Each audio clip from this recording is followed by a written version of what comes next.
বেশ কিছুদিন ধরেই আমার ইলিশ মাছ খেতে ইচ্ছে করছিল, আর তাই আমি চলে গিয়েছিলাম একটা সুপার মার্কেটে। আর এখানে বেশ কিছু সুপার মার্কেট আছে যেখানে বাংলাদেশি মাছ বা শাকসবজি এগুলো পাওয়া যায়। আসসালামু আলাইকুম, সবাই কেমন আছেন? আশা করছি সবাই ভালো আছেন। আলহামদুলিল্লাহ আমিও ভালো আছি। দিন ধরেই ফেসবুকে শুধু দেখছি ইলিশ মাছ আর ইলিশ মাছ, আর ইলিশ মাছ দেখে আমারও খেতে ইচ্ছে করছে। আর এখন যেহেতু ইলিশ মাছের সিজন চলছে, সেই জন্য আমি ভাবলাম যে এখানে গিয়ে দেখি সুপার শপগুলোতে ইলিশ মাছ পাওয়া যায় কিনা। এই কথা সেই কাজ, তো চলে গিয়েছিলাম ইলিশ মাছের খোঁজে। আর এখানে কিন্তু অনেক রকমের বাংলাদেশি সবজি আছে, পাশাপাশি অন্য দেশের সবজিও আছে। আমি শুধু মাছ নিব না, কিছু সবজিও নিব, তাই চলে আসলাম সবজির সেকশনে। আর আমি এখানে দেখছিলাম কি কি সবজি পছন্দ হয়, কি কি সবজি আছে। আসলে এখানে সবজিগুলো মোটামুটি পুরনো হয়ে গেছে, তেমন একটা ফ্রেশ না, তাই আমার কোনো সবজি আসলে পছন্দ হচ্ছিল না। তারপর আমি ঘুরে ঘুরে দেখছিলাম কোনটা ভালো লাগে, আসলে কোনোটাই ভালো লাগছিল না। তাই আমি চলে আসলাম এইদিকে হচ্ছে মাছের সেকশনে। আর এখানে মাছের এখানে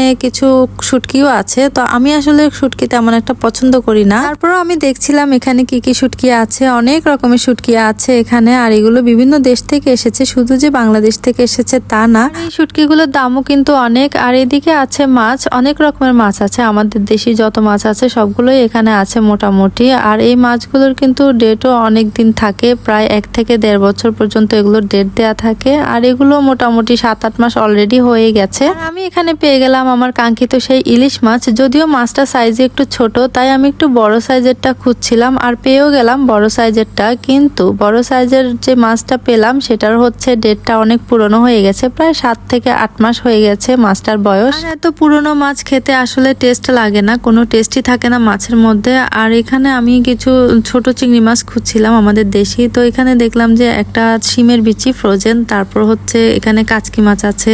আর এত পুরনো হয়ে গেছে মাছগুলো, আসলে প্রায় 8 মাস 9 মাস এরকম হয়ে গেছে। এখানে একটা মাছ পেয়েও গেলাম চিংড়ি মাছ, কিন্তু ওটা অনেক পুরনো হয়ে গেছে তাই আর নিলাম না। আর এগুলো হচ্ছে ট্যাংরা মাছ, তো আমি এই মাছটা নিব, এটা মে মাসে এসেছে এই বছরেরই। আর আমি 2টা ইলিশ মাছ নিয়েছিলাম, যদিও এগুলো ছোট সাইজের যেগুলো সেগুলো, বড়গুলো তো নেওয়া হলো না। এগুলো মে মাসে এসেছে, মাত্র 2 মাস হয়েছে ওদের বয়স, মানে ফ্রোজেনের বয়স। তো আমি এগুলো কাটিয়ে নিচ্ছিলাম, কারণ হচ্ছে বাসায় গিয়ে এগুলো কাটাটা আসলে আমার কাছে ঝামেলার মনে হয়। আমি এখান থেকে কাটিয়ে নিচ্ছিলাম মাছগুলো। আর এখানে সবগুলো সুপার শপেই এরকম মাছ কাটানোর ব্যবস্থা থাকে, যার যার দরকার হয় তারা হচ্ছে মাছগুলো এভাবে কাটিয়ে নেয়। তো আমার কাছে আসলে ব্যাপারটা দেখতে ভালোই লাগছিল।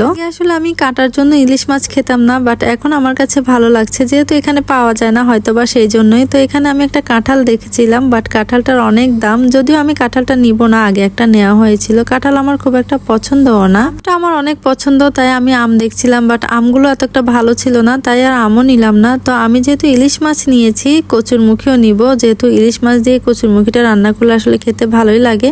তো যাই হোক, আমার কিন্তু বাজার করা হয়ে গেছে, কিছু গ্রোসারি বাজার জিনিসও নিয়েছিলাম আমি, তেল, তারপরে ময়দা, মানে অনেক কিছু এই টাইপের জিনিস নিয়েছিলাম যেগুলো আমি আর ভিডিও করিনি। তো আমাদের বাজার করা কিন্তু মোটামুটি হয়ে গেছে, এখন বিল দিয়ে বাসায় চলে যাচ্ছি।